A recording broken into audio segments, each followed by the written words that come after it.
যত শিক্ষার্থীর ক্যারিয়ার নষ্ট করে দিয়েছে, আবরার ফাহাদকে হত্যা করেছে, সেখানে রুমিকে হত্যা করা হয়েছে, আমাদের হাফিজুর মোল্লার মতো আমাদের শিক্ষার্থীদেরকে ঝরে যেতে দেখেছে।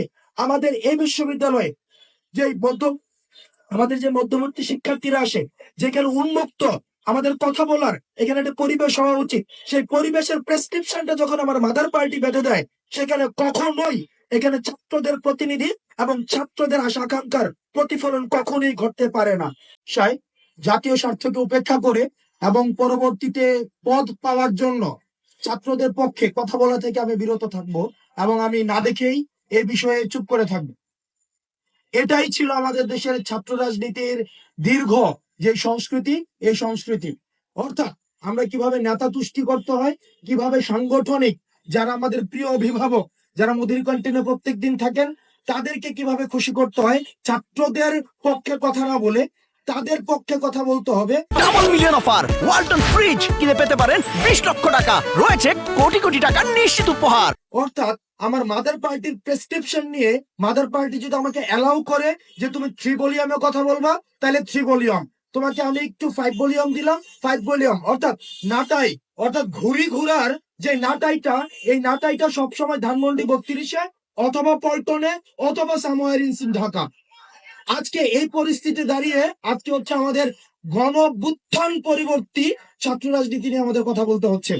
গণ অভ্যুত্থান পরিবর্তী ছাত্র রাজনীতি নিয়ে কথা বলতে হলে একটা জায়গা আমরা স্পষ্ট করতে চাই, মানে আলোচনাটা এমন জায়গায় চলে আসছে যে আমাদের মনে হচ্ছে যে প্রেম হবে উপনে এবং সঙ্গম হবে গোপনে।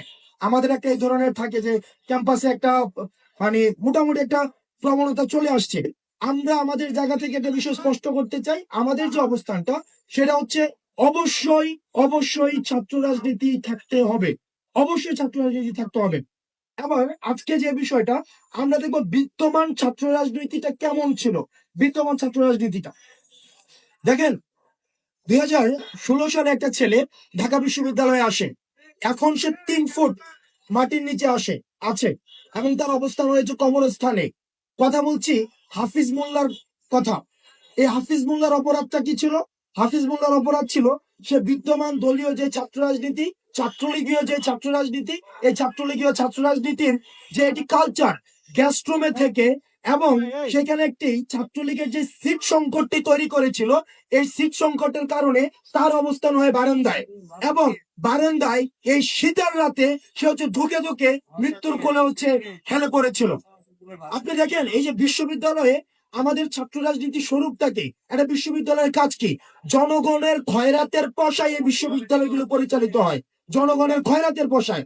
এখন এই জনগণের খয়রাতের পয়সায় এই বিশ্ববিদ্যালয়, এটার মূল লক্ষ্যই হচ্ছে জ্ঞান বিস্তার করা, মূল লক্ষ্যই হচ্ছে আপনার সুবিধাজনক চিন্তাগুলোকে পর্যাপ্ত ভাষা দিয়ে সেখানে জ্ঞান ভিত্তিক এবং একটি গবেষণা ভিত্তিক রাষ্ট্র তৈরি করা।